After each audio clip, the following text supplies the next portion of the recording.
Hello everyone, Professor Barth is here, history professor at Arizona State University. Welcome to part 3 of the Thanksgiving lectures. The early years of the English Reformation, we're going to dive into the history for this third part. And then for part 4, which I will record immediately after this lecture, we're going to take a look at the Puritan movement, the separatist movement as well, in Reformation England under Queen Elizabeth and King James. We're looking at the history of the Reformation because that is what drove the Pilgrims across the Atlantic Ocean to Plymouth Colony in 1620. So let's begin. Last time for part 2, and if you haven't seen part 2, you really got to see it. I'll link to it up above. We, dove deep into the theology. Okay, I mean we're all about theology for part 2. Now let's take a look at England. Luther had posted his 95 Theses in 1517. October 31st, 1517. By the early 1520s, most educated English circles were at least vaguely familiar with Luther's ideas of what Luther was doing there on the continent. Luther garnered some support in England in the 1520s. But as it so happens, a Reformation had been brewing in England long before Luther. In the 14th century, a professor of theology at the University of Oxford named John Wycliffe gained a large following. Wycliffe, all the way back in the 14th century, argued that English men and women, ordinary English men and women, should have access to an English translation of the Bible. Up to that point, the Bible was only in Latin. It's only in Latin. Wycliffe said, no. People need to read and to study and to understand the Bible in their own vernacular language. Wycliffe endorsed other positions as well that challenged Catholic orthodoxy, and he gained quite a following. For this reason, Wycliffe is often referred to as the morning star of the Reformation. Comes out of England, the morning star of the Reformation. He had a large influence. For example, on the continent, Jan Hus, the Czech theologian, was deeply influenced by Wycliffe. Now, Wycliffe was never executed. Hus was. Hus was executed in 1415 on charges of heresy. After Wycliffe passes, he had a large following. They were called the Lollards. The movement was called Lollardy. It was an epithet. But Lollards were followers of John Wycliffe who wanted an English translation of the Bible and who also challenged some of the key points of Roman Orthodoxy. And many Lollards were imprisoned or executed in the 15th century all the way up through the early 16th century on the eve of the Reformation. So again, when Luther publishes these theses, there's already a momentum for some sort of reform or change in England. Now, King Henry VIII was on the throne when Luther kickstarts this Reformation on the continent. King Henry VIII, at the outset, was a strong supporter of the Roman Catholic Church, and he was outspoken in his opposition to Luther. Ironically, the Pope at the time awarded Henry the title of, quote, Defender of the Faith, because of his opposition to Luther. And there were English Protestants, Lutherans, who were executed, burned at the stake in the 1520s by King Henry VIII. One of those English reformers, as we'll see, not executed by Henry, but eventually executed in 1536, but one of those reformers was William Tyndale.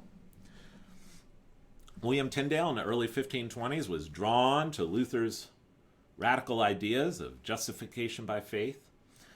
Tyndale flees England to Germany, meets Luther, and then decides to translate the Bible, the New Testament, into English. And what's unique about this Bible, the Tyndale Bible, which he completes in 1526, what's unique about the Tyndale Bible is the first English Bible to be created via the printing press. And he does this in Germany because it's illegal in England to print an English translation of the Bible. It was also illegal to import English Bibles into England. And so Tyndale's Bible was smuggled by the thousands into England in the late 1520s into the 1530s. In this Bible, Tyndale authored an epilogue in which he defended Luther's theology of justification by faith alone. Tyndale, by the way, in 1530, while he was still on the continent, publicly condemned Henry VIII's desire to annul his marriage to Catherine of Aragon, which I'll mention in a second. For that, Henry ordered a manhunt to arrest Tyndale for sedition. Tyndale was arrested just outside of Brussels in 1535 and burned at the stake for charges of heresy.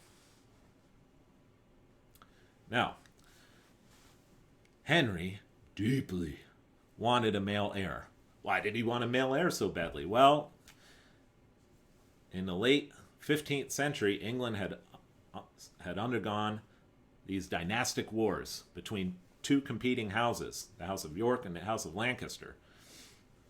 The House of Tudor emerged on top in the aftermath of that war.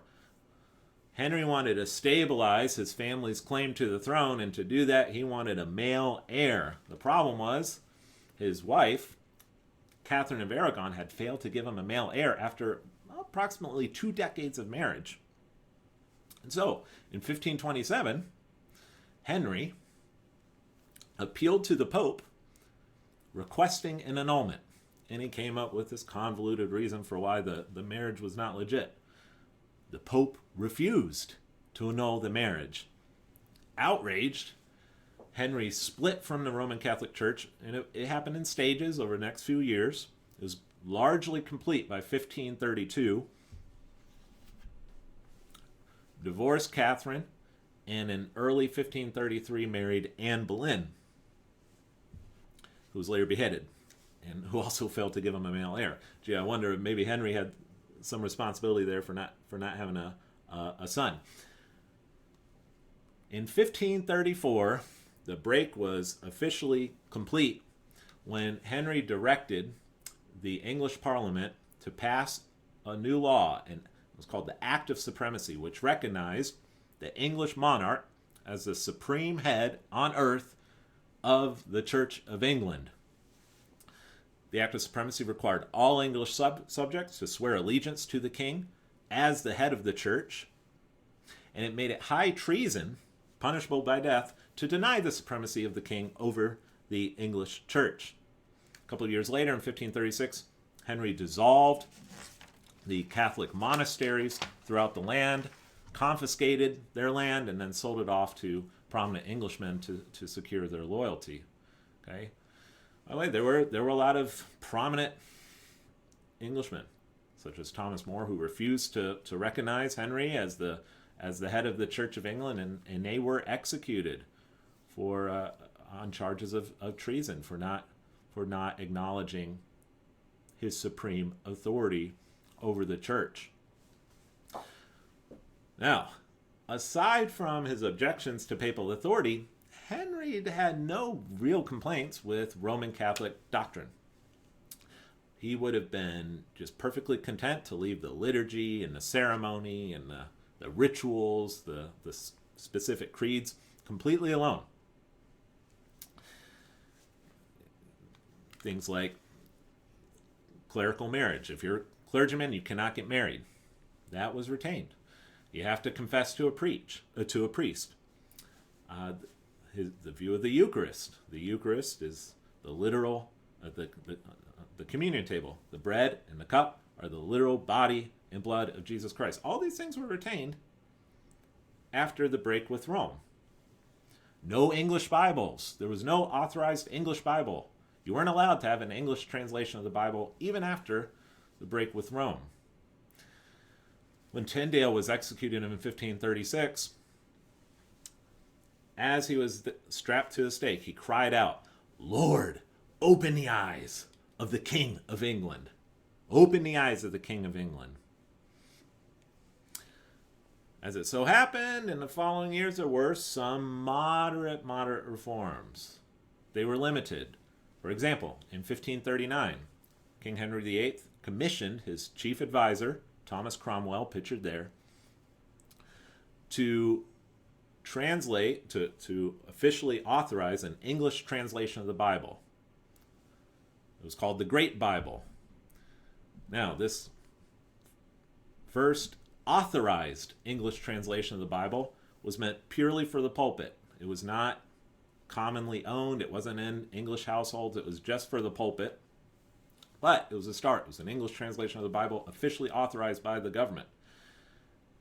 And in fact, each church, each Anglican church was required to possess a copy of this Bible. And during Anglican services,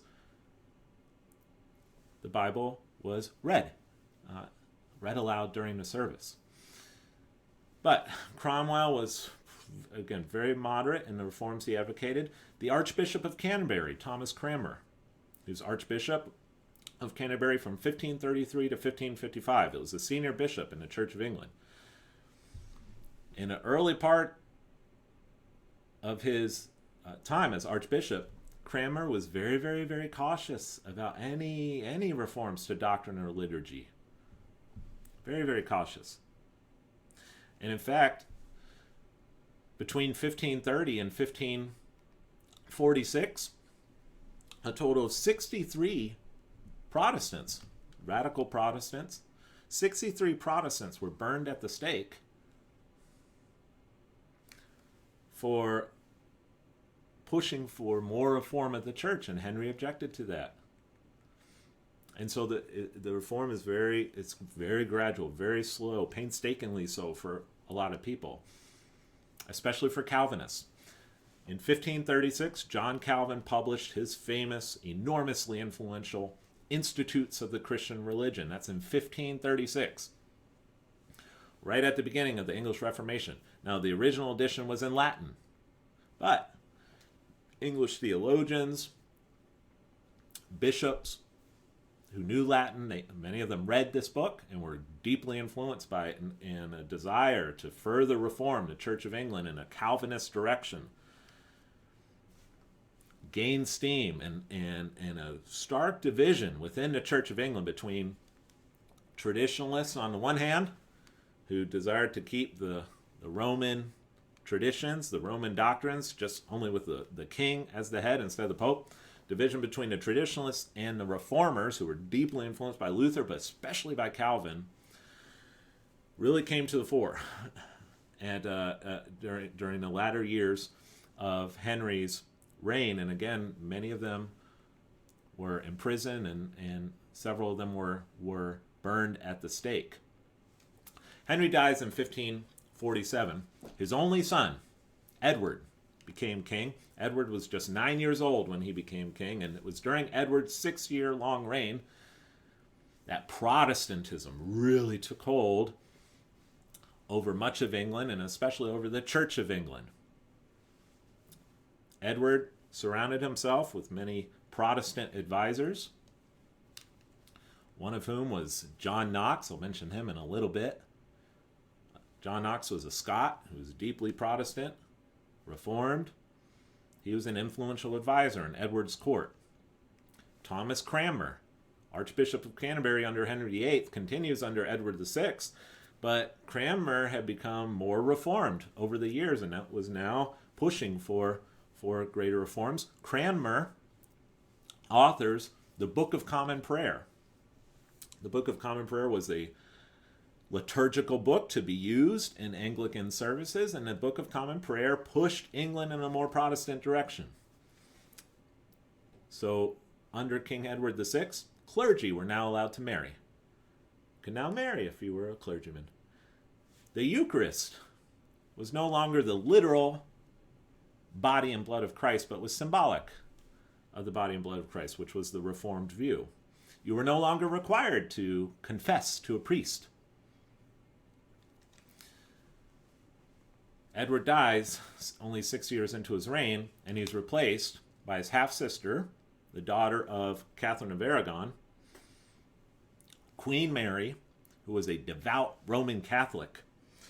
And Queen Mary, over the next 5 years, attempted a program to reimpose Catholicism on England, and beginning in 1555 especially, launch a major program of kicking any Protestant influence out of the country, of imprisoning Protestants, and of executing Protestants who refused to go along with the agenda. During her 5-year-long reign, 800 Protestants fled England. They were called the Marian Exiles. Almost 300 Protestants were burned at the stake on charges of heresy and sedition. English translations of the Bible were ordered burned. Can't have an English Bible under Queen Mary. 7 persons were burnt near this spot for their faith in 1557. Almost 300 total during that 5-year-long reign. The executions began mostly in 1555. All these men here were martyrs, Protestant martyrs under Queen Mary. Note, Thomas Cranmer, who was Archbishop of Canterbury for 22 years, burned at the stake. See here, 2 Protestant martyrs. Ridley and Latimer. Some more depictions of martyrs under Queen Mary. The burning of John Hooper, bishop. As a bishop, burned at the stake in February 1555. John Knox, again the Scottish reformer, fled Britain at that time, along with hundreds of others, fled England, went to Geneva, met John Calvin, and was further steeped in Reformed Calvinist thought. Mary dies childless in 1558. She's succeeded by her half-sister, Queen Elizabeth, who's a Protestant. Elizabeth was the daughter of Anne Boleyn. Queen Elizabeth's a Protestant. Those exiles, those Protestant exiles who had fled England and Scotland, came back in the late 1550s. John Knox was among them, and John Knox, as it so happened, helped to establish the Church of Scotland, or the Kirk. The Church of Scotland adopted a Calvinist confession of faith and a Presbyterian system of church governance. Presbyterianism has a form of church governance in which ministers and elders, with congregational input, ministers and elders run the affairs of the church independently of the state, as opposed to what's called an episcopal form of church government, in which the king or the pope from the top down appoints bishops to rule over the assigned churches. So it's a different form of church government. It's the model endorsed by Calvin and many of the other reformers on the continent. And so that's brought to Scotland. What's going to happen in England? That's the big question on everyone's mind when Elizabeth ascends to the throne in 1558. We note she's Protestant. Okay, will she further reform the church? Will the Church of England experience real, true, genuine reform that you see in other places on the continent, like in Geneva or in the Netherlands, where the Reformed Church took hold, or in Scotland, where Knox is establishing a Presbyterian Church of Scotland? What will happen in England? As it turns out, a lot of people were disappointed with Elizabeth's reform. She isn't going far enough. These people were called Puritans, and the more radical of the Puritans advocated separating altogether from the Church of England. They were called the Separatists. So in part 4, we'll take a deeper look at them, and that'll take us up to up to the Pilgrims. Okay, so see you for part 4. Bye.